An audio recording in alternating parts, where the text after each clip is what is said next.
Age of Empires 3 is a historical RTS base builder. You collect resources to build an economy, to build an army that you can use to kill anyone who isn't on your side. I should state that we will be looking at the Definitive Edition because it was on sale and looks better. In the Definitive Edition, you can also change how your HUD is set up, so if you saw other videos and wonder why mine looks different, well, that's why. As a final note, the original Age of Empires 3 was made by Ensemble Studios, who sadly no longer exists. The Definitive Edition was developed by Tantalus Media and Forgotten Empires. Now with that all out of the way, let's actually look at the game. On to the basics. In Age of Empires 3, you have three main resources: food, wood, and gold. Get out of here, Stone. No one likes you. Unlike in other Age of Empires games, wood is the only resource needed for buildings, so you better get those wood cutting upgrades. Units require a mix of the two, or only gold if you're hiring mercenaries, but more on that later. Now you can get food and gold from wild animals or mineable patches, but those grow thin with time and are spread out. Food and gold do have infinite sources, but they're slow without upgrades.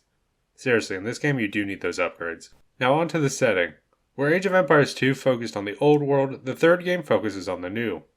With the exception of the Asian Dynasties DLC. Well, at least 66% of the Asian Dynasties DLC. But for most of the game, you'll be marching your way across the Americas. In keeping with this theme of colonization, another new feature introduced into the game are shipments.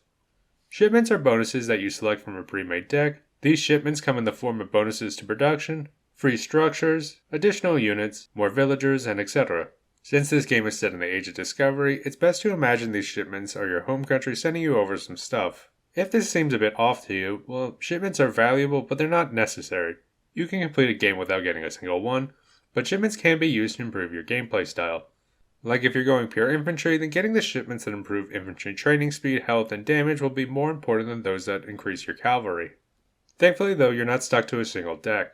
As I said earlier, these are all pre-made decks, so you can create separate decks for each kind of game you'll be playing. So you're not stuck with all those land upgrades on the island maps. But to get shipments, you'll need experience. There is a small trickle you have throughout the game, but for real numbers, you're going to need to be doing two things: building and killing.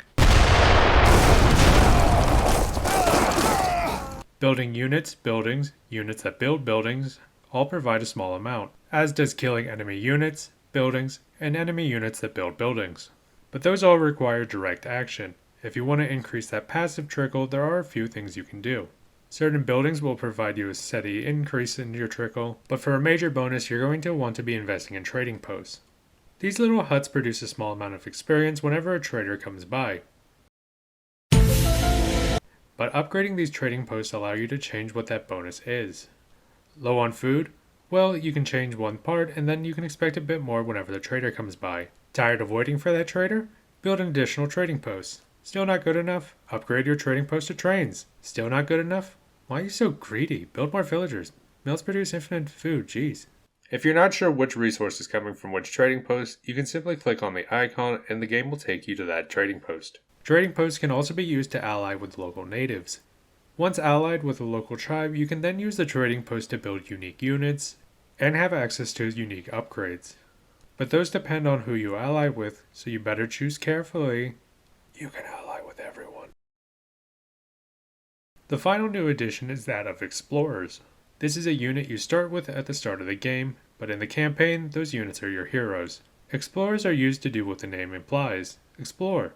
And you might think that's just a fancy scout, but explorers are the only one in your faction who have the ability to collect treasures. Treasures are scattered around the map and provide small bonuses once collected. This could be a small cache of resources, maybe a buff, or a unit. But to get the treasure, you're first going to need to go through the treasure guardians. You kill the treasure guardian, and the treasure is yours. Unless your explorer gets ambushed and you have to run away. Treasures are an interesting concept, but have a few issues. First being that treasure guardians are pretty strong for the early game. Your explorer can take on one, but against multiple you're going to need to bring friends. The second issue is that treasure rewards are useful at the start, but by the mid and late game your economy is such that the rewards aren't really worth it. Now with the new out of the way, what about the old? When it comes to units, this will be a general discussion because each faction is different. But all factions follow general rules. Speaking of factions, because I have nowhere else to insert this organically, faction information can only be found in the pre-match lobby, and you only learn it by hovering over the portrait. I don't know why, I don't know if it's because I'm spoiled by newer games, but it seems odd to hide this information. Back to units, and again, this is generalized. For infantry, you're always going to have at least one range and melee unit. Some factions will have more range than melee or vice versa, but you'll always have a counter to horses and infantry. Cavalry, on the other hand, has taken a bit of a hit, now only having 2 units, a melee and ranged. Artillery, though, has been expanded. Now it has 5 types from the artillery foundry alone, and an additional 1 from factories. All artillery now focuses on specific functions, like anti-units, anti-buildings, anti-artillery, anti kind of everything. There's also the petard, in case anyone likes that. Artillery now has 2 modes, limbered and unlimbered. What's the difference? Limbered moves normally, but can't fire. Unlimbered moves slowly, but can. Along with the new is a new type of unit, the mercenary. These units can only be recruited from a special building or brought in by shipments. And true to their name, mercenaries only cost gold to build. Mercenaries offer unique units that come in a wide variety, and not all factions have access to all mercenaries. So when you're playing a new faction, it's worth taking a look because you'll never know what you'll find. When it comes to gameplay issues, I only ran into a few. The first is that when having multiple types of artillery in a single group, not all will switch modes, only the ones that you currently have selected. Another is that when in larger groups, units will sometimes decide to turn on no-clip and get stuck in areas that aren't accessible. It's not really an issue, but there's this thing with ships where they sometimes just spaz out. Now with that all out of the way, let's talk about the campaign. Also spoilers from here on out, so if you're heading out, thanks for coming by. The story of why my family first came to the New World begins with the attack on Malta, the last stronghold of a dying order of Crusader knights. The character that we will be following in the first act is Morgan Black. Our story starts with the Siege of Malta, and our issues begin with the Siege of Malta. A recurring issue with the main campaign is that of time, specifically when the time frame of the act is set. There have been multiple sieges of Malta over the years, and which one this is never directly stated. But using my deductive skills, I do believe that this is meant to be the 1565 siege. As the New World was still pretty new in 1429, it's a bit late to be using Arbalest in 1798, and the game's setting doesn't go up to the 1900s. Anyway, Morgan is currently fighting off the Ottoman forces under the command of Sahin the Falcon. Morgan is able to hold off the first waves of Ottomans, but eventually their numbers start to show, and Morgan is forced to call for help. Arriving on an actual white horse is Alain, the commander of the Knights of St. John. Alain's reinforcements drive the Ottomans back, but they're not gone. With the advantage now in the Knights' favor, Alain chooses to go on the offensive, hunting down the last of the Ottomans who've retreated to the caves in the east. After destroying the last of the Ottomans' supply depots, the Knights come across something strange, a library of stone. Morgan thinks the library is what the Ottomans were after, which implies that the Ottomans knew this library was on Malta and was so important that they would launch a fleet to capture it. And here I was, thinking they were after that island, strategically located in the middle of the Mediterranean. Shows you what I know. Alain takes one look at this library and immediately knows that it was made by the Circle of Ossus. Well, you might be wondering who they are. They are a secret society. Some say they're the most powerful men in Europe. Others say they're nothing more than scientists and alchemists. They seek a means for eternal life. So in short, the Circle is the Illuminati or a social club of alchemists. Either way, the Circle has found something called the Lake of the Moon, which has something to do with the eternal life. But the location of the lake is known only to the Aztecs. So the Circle sent agents to the New World, met with the Aztecs, found out about the lake, didn't follow up on it in any way, went back to Malta, carved a library, and I guess called it a day. I mean, we all have those to-do lists that keep getting shuffled around.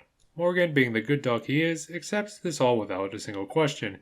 You know, like, how do you know what the Circle is? Or, how can you read the language of the Circle? Also, Alain knows the Ottomans are on their way to find the lake as well. So you know what that means. Road trip!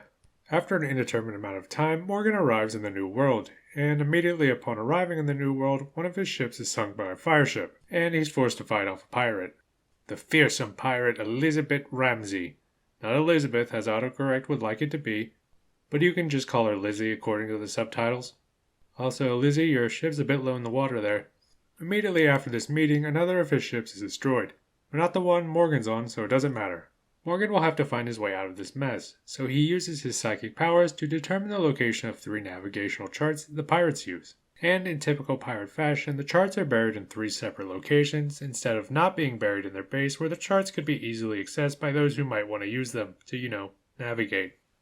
But once all the charts are in hand, Morgan can continue on to the New World, because the Caribbean doesn't count, I guess. Arriving, we learn of a plot twist. Sahin, you remember him, right? He's that Falcon guy. Sahin isn't after the lake for himself, but to stop the Circle from getting the lake. Audible gasp! I guess everyone was right in assuming the Ottomans were after that library. Wait, how does Sahin know about the lake? Did he learn about it before or after fighting the library? Does that mean he can read the Circle's language too? Also, how did the Ottomans get a colony past the Spanish? Probably the same way you get your shipments. Anyway, the Ottomans are defeated and the survivors are either hunted down or taken prisoner by the Spanish. But Morgan has no time to rest. He has to move quickly to save an Aztec city that's under siege by the Spanish. Were the Aztecs still around in 1565? Let's just assume it's a final holdout or something. But before that, audible gasp! A blue on blue event! Only to be followed by another case of blue on blue. But the animal seems strange as it's all white, and they've never seen such a thing. But Morgan has. On the walls of the caves in Malta. You remember, right? See, it was right there. Now, the presence of a white animal isn't anything unnatural. It could just be an albino. Does this animal mean the Circle of Ossus is in the New World? Or it could be, sure. With that foreshadowing out of the way, Morgan leads his troops on to the Aztec city. They are finding the city under siege and a map of the New World. But before questions about the latter can be asked, the former must be dealt with. Morgan springs into action. Leading an assault on the Spanish base, he comes to a horrifying discovery. The Spanish have invented teleportation. I guess that solves the mystery of how shipments work. Once the Aztecs are saved, we don't bother asking them anything, and instead just look at the map. The Lake of the Moon is in Florida. Send word to Alain. Morgan, I'm no expert in map reading, but it looks like the lake is in the Atlantic Ocean. Afterwards, we learn that, audible gasp, Sahin has been taken prisoner by the Spanish, who also know about the lake. What? How? Sí, el Lago de Luna. I saw the map too. Okay, given that there are Aztec prisoners, I assume the Spanish just took the city after Morgan left. But, second audible gasp in a paragraph, the Spanish also know about the Circle. Bah! The Circle of Ossus is nothing more than a legend. And I'm starting to suspect that everyone knows about the Circle except for Morgan. Who are they?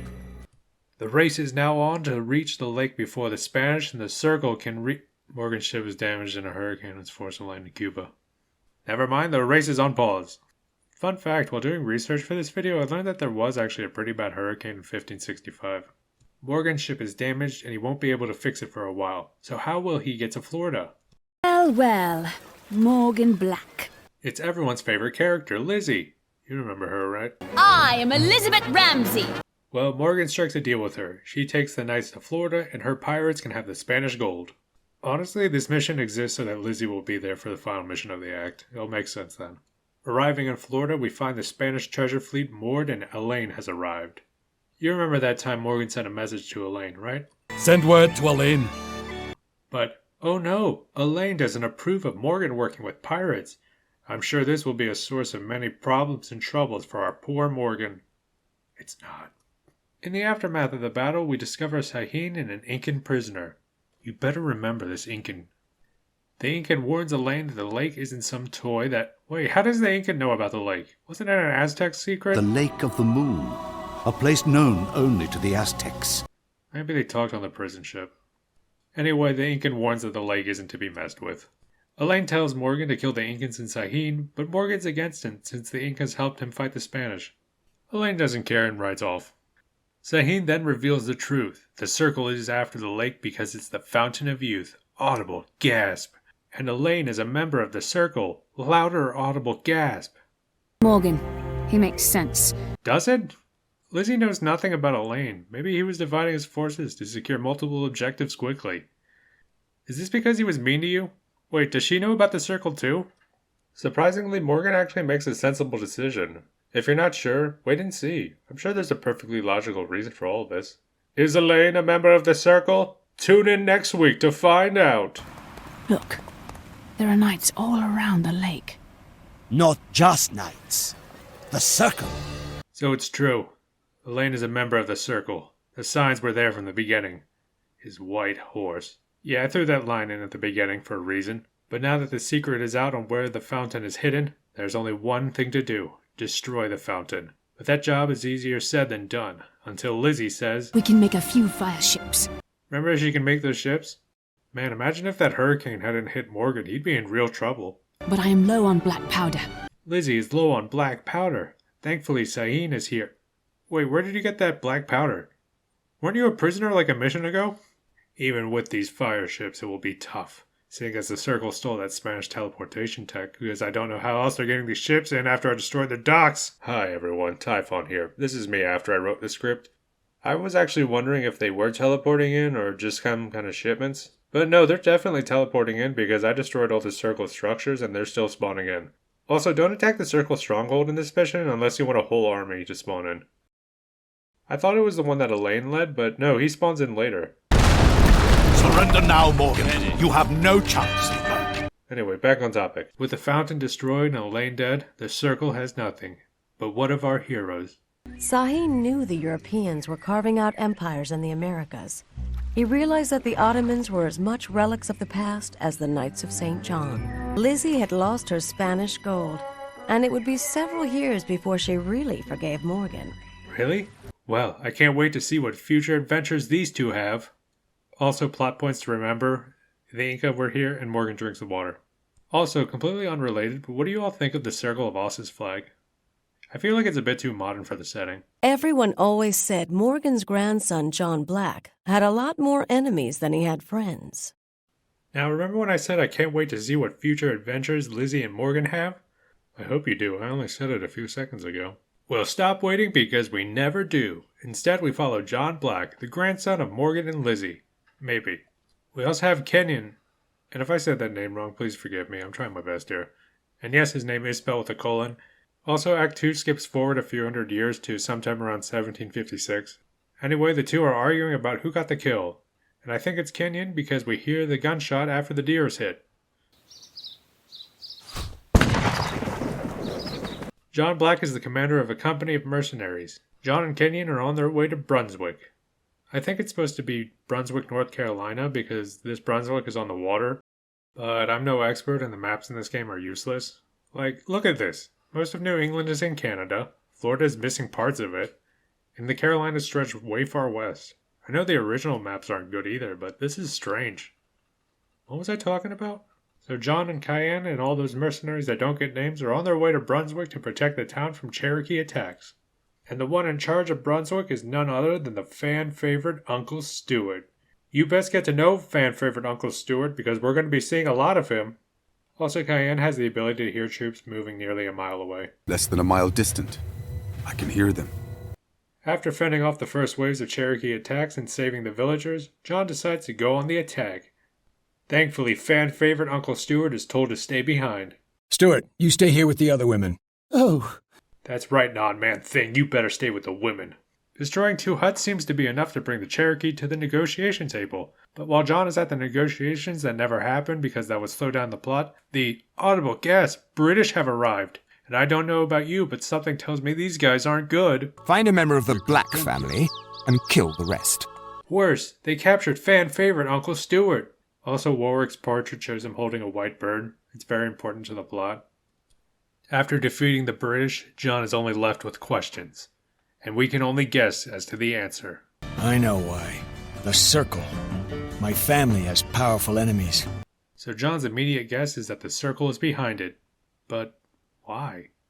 Cayenne does have super hearing, so maybe he heard something? Find a member of the Black family and kill the rest. Do you think John ever talks about the Circle before this? From the way he words it, it doesn't sound like it. But Cayenne doesn't ask a question. Maybe he's just one of those ride or die kind of friends.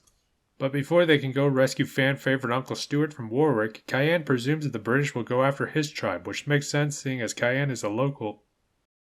Okay, so in Act 1 I talked about how time didn't mean much to the game, but in Act 2 space starts to mean nothing.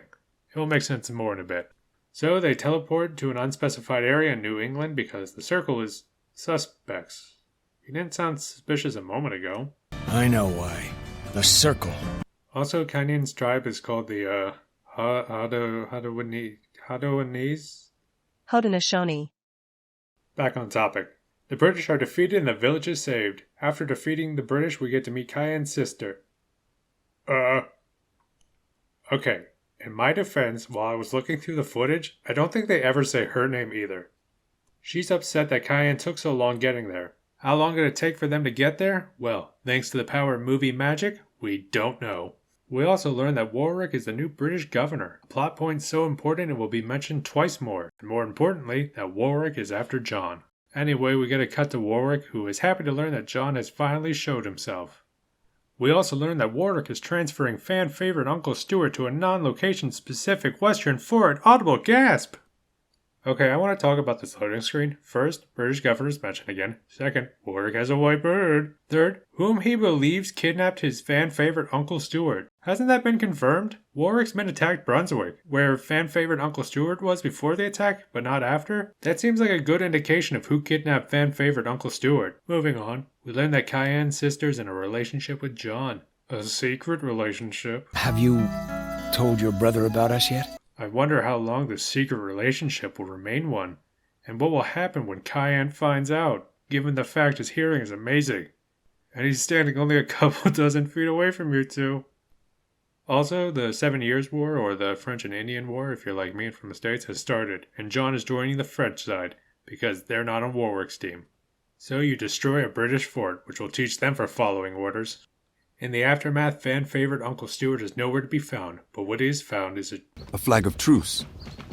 I don't think that's what a red flag means. A white flag is supposed to mean truce. A red one is a warning about a live fire exercise, I think? Don't quote me on that. Is their flag red because the British are wearing red? Back on point, we're introduced to a Colonel Washington, who will have some impact on the main campaign and a minor one in the real world. Washington asks an odd question. Why are your mercenaries fighting for the French? I feel like the title Mercenary should answer the question. Also, John doesn't answer this question. We'll stand down. Just give us Warwick. Demanding the British hand over one of their governors to a band of mercenaries is a pretty... Warwick is a renegade. He ordered the attack on the natives without the authorization of the crown, and he'll answer for it. Oh, well, never mind then. And John finally decides that Warwick is a member of the Circle, though we have gotten zero additional information, other than that the British consider him a traitor. But glad we got that settled. Using the information Washington gave them, John and Cayenne head west after Warwick. Also, Cayenne's sister's with them. Remember? She was there in the cutscene before the previous mission. Anyway, Bonegard, which is definitive proof that Warwick is with the Circle. Also, Washington promises support. And there it is. Sadly, at the end of this mission, we come to a tragic discovery. Fan favorite, Uncle Stuart, is dead. But our chance for revenge is still close. Cayenne uses his super hearing to track Warwick across the Great Plains. I'll be talking about this plot point later. And we get another discovery. You already know about us, don't you? Yeah, John. He was right there when you two talked about it. Also, is this the best place to be having this conversation? Right over the corpse of fan-favorite Uncle Stuart? And you know the worst part? They say they'll bury him, but they never show us anything. I get why, because of like pacing and all that, but they just walk away and leave his body there. What the hell, John? So Warwick is heading west, so you know what that means. Road trip! Also, John's motivation has changed to wanting revenge for fan-favorite Uncle Stuart. You know, the guy he didn't bother burying. See? It says right there on the loading screen. Anyway, road trip! Okay, so out of all the times the game decides to show people traveling, they decide to show John and Cayenne just sprinting across the continent. Not using their teleportation abilities, but sprinting across a continent. It even shows them taking a rest, and that fire isn't even on the same plane as the hill. So I did some rough calculations based off the map showed at the loading screen, and I think they sprinted some 500 miles, and the average running speed of a person is 8 miles an hour. So not including breaks, this means that they sprinted for a minimum of 2.5 days.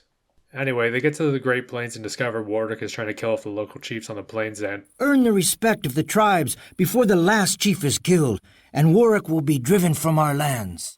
Okay, I know you might have some questions. Like, why is Warwick trying to kill off the chiefs? And how will earning the respect of the chiefs drive out Warwick? Well, you see, once you earn the respect of the chiefs... Won the respect of the people of the Great Plains. Sorry, respect to the people, the mission ends. What did that accomplish? Who knows? Next mission. So after that, John and Cayenne sprint their way up to the Rocky Mountains after Warwick. Also, these arrows don't line up, meaning that the previous mission took us across the Great who cares? Our heroes are in the Rockies and they find that Warwick has set up a fortress in the mountains. But how are two men going to get past it? Should we wait for more reinforcements? Washington has promised more men and supplies. I just want to step in here and remind everyone that a war is currently going on, and Washington is only a colonel. How is Warwick being supplied? Is that why he was going after the chiefs? Anyway, so Warwick's fortress is destroyed. Next mission. Can they stop the Circle's plan, or is it too late? I have a question for y'all. With the caveat that I have cut out some footage to streamline this video, can you guess what the Circle's plan is? Keep in mind that Warwick is a member of the Circle, he's expressed interest in the fountain, he's headed west, killing chiefs as he went, and built a fort to block the pass. Now, what do you think Warwick's plan is? Well, if you guessed paving a way for a Russian army to invade North America and take over the colonial possessions of the French and British, well, you guessed right. Now, you might think that I'm exaggerating, but no, the game comes right out and says it. With the French and British at war, there's no one to defend the colonies from that army. Also, no one to defend the colonies? There are armies in the field right now. You met Colonel Washington, who supplied you with a small fleet. There's no one... Alright, whatever. So John comes up with a plan. He'll destroy all but one passage to the mountain. Left with no other choice, the Russians will have to use it. And when the Russians march through it, he'll set off a bomb, bringing down the mountain on top of them. But while he's gathering the last of the black powder, and it is black powder because TNT hadn't been invented yet, even though the game has TNT written on the barrels. Also, I like the little snow mound he made for himself. Like the 2 inches of piled up snow will protect him from the barrels of explosives he has just a few feet away. Back on topic. While gathering the last of the black powder, John looks up and sees Warwick's bird. See, he told you it would be important. And he knows that Warwick is nearby. How does John know the bird belongs to Warwick? They've never met. Maybe he just heard Warwick walking in the snow or something. You're delaying the inevitable. The new world belongs to the Circle of Ossus now, Black. Oh, so the Circle was looking to conquer the new world. Wonder what all that fountain stuff was about then. You're right. It seems you're the keeper of the family's secret. Wait, so was it about the fountain? Fools! The powder! That's actually TNT. You can see it on the barrel he hit you with. If you were like me and wondering what the difference is, TNT is more powerful than black powder, at least according to the brief research I did. So John Black sacrifices himself to kill an undetermined number of soldiers and civilians from taking over the New World. Also, he knocked the Circle back on their heels so hard, it would take them decades to recover. But we have no way proving that he did or didn't. Even though John is dead, Cayenne lives on. And when he returns home, he finds that his sister, you remember his sister, right, has given birth to John's son, Nathaniel. And I can't wait to hear about Nathaniel in the expansion. That's right, time skip. Amelia Black, the girl that owns Falcon Company. Is it true your grandmother was a Mohawk? Hey, explaining what's going on is my thing. Get out of here, exposition man. Also remember exposition man. Okay, so to summarize, this woman here is Amelia Black, and she's the one currently in charge of the Falcon Company. Now, the Falcon Company isn't doing too great financially because Amelia's father, Nathaniel, you remember him, right, wasn't a great businessman, which might be true, but we never see it. Anyway, Amelia plans to reverse her fortunes and gain a new fortune by building a railway all the way to the West Coast. But that's easier said than done because there's trouble here in these parts. But don't you worry, Amelia, the American Army is here. And in this part of the story, the American Army is going to be represented by Major Cooper and his Major Stash. Now, before going on, I have a question I want to ask you all. Keeping in mind that Amelia is building a transcontinental railway, the Army is fighting Mexicans and the Native Americans, my question for you all is this. When do you think this act takes place? I'm not asking for an exact year, but a general time frame. And I'm not going to give you the answer until later, but I want you to hold on to your answer. I understand that not all will know American history, sadly even my fellow patriots, but I just want you to give it a guess. So this first mission is really just Amelia proving that she can build a railroad, which she does, and apparently that's good enough to beat all the competition. In the next mission, our heroes are under attack by the Mexican army, who has Spanish flags because the game was originally released without a Mexican faction because it's supposed to be set in the New World, and when it was being colonized, Mexico was just a territory. Anyway, we are introduced to Beaumont, who looks like a drunk, but worse, he's actually French. And he has one of the strangest lines in the game. I will show you the way I like to kill. After defeating the Mexican army, this stranger who Amelia only spoke to once because you can't control him in the mission offers Amelia a stake in his gold claim. Thankfully, Amelia is somewhat suspicious of this claim and wants to see it first. So, off to Colorado they go. Boy, oh boy, I sure hope this loading screen doesn't spoil anything important about the plot. Amelia, stop! It's a trap.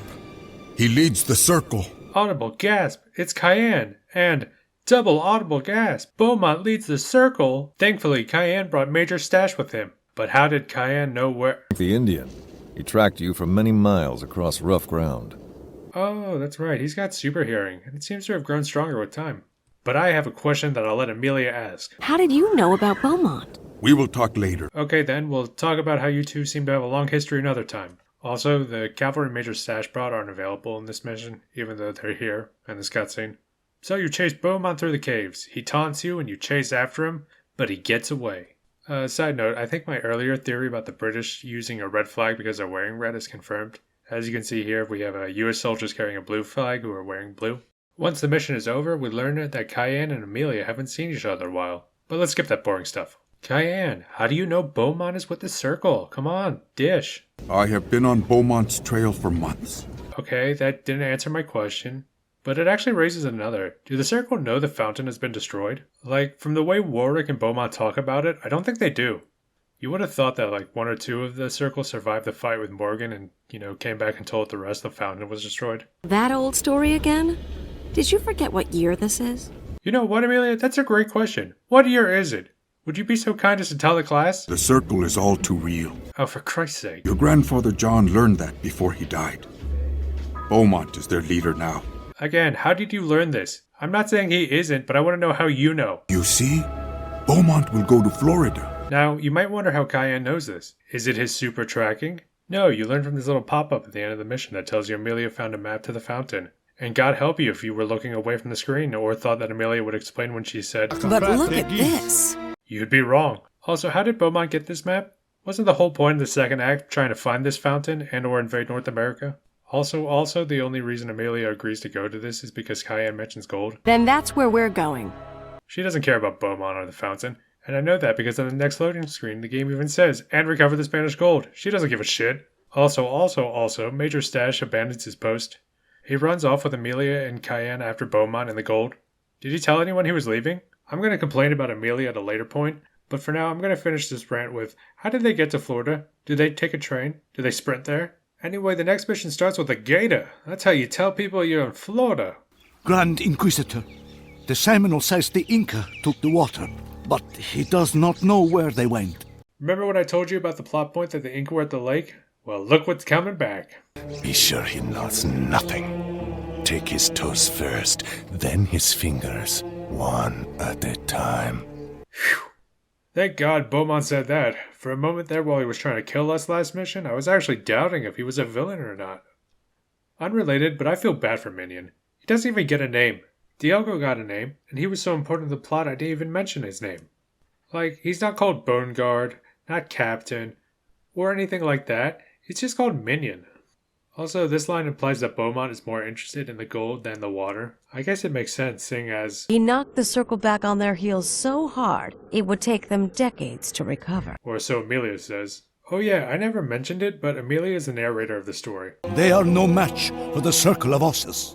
You lost the last mission, when you had the upper hand. Unrelated, but when looking through the footage of this mission, I found a random moment where Cayenne's dialogue portrait shows his younger self from Act 2, rather than the older portrait from Act 3. Anyway, you fight Beaumont and win. That'll show Minion. But with victory comes sacrifice, as Major Stash decides to take up Beaumont by himself, where he is tragically mauled to death. You remember those wolves, right? See, they were right there. If only he had waited a minute or two, seeing as Amelia was close enough to hear what went down. Okay, 3 things. 1, are those wolves white? Because as we all know... Pure white. I've never seen such a thing. I have. On the walls of the caves in Malta. 2, why is this scene called... It makes it sound more heroic than it actually is. 3, what's worse? Sean not burying fan-favorite Uncle Stuart, or Amelia burying Major Stash in the middle of a swamp? I sure hope he didn't have a family or anything, Amelia. After taking no consideration for Major Stash's friends and family, and swearing vengeance on Beaumont, didn't he try to kill you last mission? Cayenne arrives with news and a local chief. The first part is that the Circle's stronghold is in Havana, and... In the time of the Night Morgan, the Inca took many barrels of the water to Bacamayo Valley. That's right. This whole business with the Inca, it was all setting up a trip to Peru. So, with a goal in mind, you know what that means. Road trip. We sailed for South America. Sorry, sea trip. Then cut through the jungle. Sorry, sea and road trip. I wasn't sure what I cared most about. Recovering the rest of the Spanish gold or avenging Cooper's death. Don't act like you gave a shit about Major Stash. I can't say how long you've known him because time is a flat circle, but if you actually cared about him, you wouldn't have buried him in a goddamn swamp. I bet you the gators are already snagging on him. After arriving in Peru, we get to meet... I am General Bolivar. So this random Bolivar guy is in the middle of freeing South America from the Spanish, who are in the way of our heroes in Beaumont. I think the Spanish and Beaumont are working together, but I don't know. I mean, how else did he get past the Spanish? So our heroes defeat the Spanish, and in return Bolivar offers them a guide to the valley. But... the mountains are treacherous this time of year. And with that, we never see this guy again. Our heroes make their way into the mountain, but as they travel, the weather turns cold. Dangerously cold, so they'll need to take shelter from the weather. The Bone Guard army is behind us. We're going forward. What? When did this happen? Also, look at the size of that army. I joke, Black Raiders are amazing. What were we talking about again? Making it through the pass, our heroes come upon an Incan city. But how will our heroes make contact? Oh, you know what? That actually does make sense. The Inca would have scouts around their city and saw our heroes coming. But the question is now, how will Amelia convince them? I know who you are. I know who you are? No, you don't. You're supposed to be the last Incan city hidden in the mountains of Peru. And yes, it is the last Incan city. The priest even says so. Help us defend the last city of the Inca, Amelia Black. But you don't know who she is. What you could have said is, I know the name Black. And if you're anything like Morgan Black, then you will help us fight off the Circle. But no, you just know this random woman. Oh yeah, the Circle is here. I sent another Russian army. They were there in the last mission too. So, our heroes destroy the Russian encampment. That will teach them for going on vacation. After that, they destroyed the Circle fortress, thus saving the last Incan city from danger. After the Circle is defeated, we learn that Beaumont got away with some of the water. When did that happen? And Beaumont was here? I know we were chasing him, but it would have been nice to see him. Also, the Circle destroyed the Eastern Pass, preventing our heroes from following them. Let's see, anything else happen off screen? They will assemble in the ossuary. It is their stronghold, near Havana. Okay, that was actually mentioned earlier, remember? So our heroes are off to Cuba, or the Caribbean according to this map. I would complain about them going overland, but I think the real reason is because Beaumont's image would have blocked the red arrow. The Navy said they'd send warships to fight the Circle. Where are they? In my experience, the American government's promises are less than reliable. I'm not sure if this is a reference to real-world history, or the fact that one colonel never sent reinforcements, but that doesn't count because that colonel was working for the British. Also, backing up for a second, when was this promise made? Major Stash has been dead for 3 missions, and you've been in a different country. Also, Amelia, your ship's kind of low there in the water. So this is the famous ossuary. Ah yes, the famous ossuary. That was first introduced 4 missions ago, and not mentioned until the previous mission. Famous. After making landfall, our heroes make their way to Havana, and the people there immediately turn on the Circle. So Havana has turned against us. Fine. You will die alongside Amelia Black. Boy, I wonder what Madrid would have to say about Havana being slaughtered. The Circle has enclaves in Prague and Alexandria, even your precious Spain. Oh, I guess they wouldn't care. Fun fact, when the game was originally released, there wasn't a United States faction, so the United States were actually just British troops recolored. Anyway, our heroes storm the ossuary and destroy it. What I remember most about that day are the smells. Black powder, sweat, and too much death. I'm still remembering those subtitles that remain until the next line is read. Oh no, Beaumont! Audible gasp! Watch out, Amelia! When I first saw this, I actually thought Cayenne got stabbed, but slowing it down, it cuts away before that happens. So our heroes live, and they get a present. The Circle of Ossus owed the Black family a little something. Don't you agree? Hey, Amelia, is any of that gold going to Major Stash's family? You remember him, right? You swore revenge after he died? Amelia? Hey, what about those barrels of water the Circle took from the Inca? Did we recover those, or... You know what, you're right, it's foolish of me to ask. Hey, it's Exposition Man. You remember him, right? You better have learned your place, Exposition Man. You broke the Circle. And in just one lifetime, too. Audible gasp! Quiz time, everyone! What were the 2 things I told you to remember at the end of the first act? The Inca were there, And Morgan drank the water, so guess who's back? Oh, never mind, he has things to do elsewhere. The end. At the start of this act, I asked you all to consider when Amelia's story took place. Are you ready for the answer? Did you guess the late 1820s? Because I sure as hell didn't. I was thinking it was sometime around the start of the Mexican-American War. Because, Mexico and America were fighting each other. But no, it's the late 1820s. Now, you might be wondering, well, how did you come to that? Well, strap in because you're about to get a lesson on American railroad history. Do you remember what Amelia was doing? California wasn't a United States territory until 1848. And why else would the United States have contracted someone to build a railroad to the west other than to connect itself to California? So, this must mean that Act 3 took place after 1848. No, and the answer is because of one man, Simon Bolivar. I am General Bolivar. And I made sure this was Bolivar, even checked the wiki. I know it wasn't much, but I had to do it. Now, why is Simon Bolivar such a problem? Well, he died in 1830, which means that this act has to take place during or before 1830. Now, this 1830 date has two problems, because according to Britannica, the Baltimore and Ohio Railroad was the first steam-operated railway in the United States to be chartered as a common carrier of freight and passengers in 1827. But they didn't start laying track until 1828. Even then, they wouldn't open the line until 1830, and when they did open, their line was only 13 miles long. But remember, she's trying to build a transcontinental railroad in the 1820s, and guess what? She fails. Hey, from Kansas City to the West Coast. Yep. Falcon Company wasn't the first. I was going to say that's what you get for leaving your venture to go chase after some drunken Frenchman, but guess what? No one beat her to it because no one was trying to, because the Transcontinental Railroad wasn't started until 1862 and wasn't finished until 1869. Now you might be wondering what the whole point of this rant is, and it's simple. It shows that the story took precedence over the setting. This whole third act is insane, and not in a good way. Act 1 was a bit vague when it came to time, but the space made sense. Sailing across the Atlantic wasn't quick or an easy task. Act 2 set a definitive time frame and stuck to it, while space was thrown out the window. Act 3 doesn't care about time or space. Characters will simply teleport to a different state, but when they have to go to a different continent, they suddenly have to find a boat. Just pick something and stick with it, game. Come on! As much as I've been hating on the story, I want to make something clear. Age of Empires 3 is an enjoyable game. Does it have a great story? No, but its mechanics and gameplay are solid. When it comes to the story, the core problem is this time skip between acts. Because of that, the game must spend limited time developing a brand new set of characters for each act, only for them to have a limited screen time. Another issue is the Circle of Ossus. When Morgan says, "You broke the circle, and in just one lifetime, too." I don't actually know if we did or not, because some say they're the most powerful men in Europe. Others say they're nothing more than scientists and alchemists. I'm not sure the game even knows how strong the Circle is supposed to be. The Circle's power is supposed to wax and wane throughout the campaign. Act 2, they have the ability to call on a Russian army. In Act 3, they have the ability to call on a Russian army. But the narrator said the Circle took decades to recover. Is the Circle broken?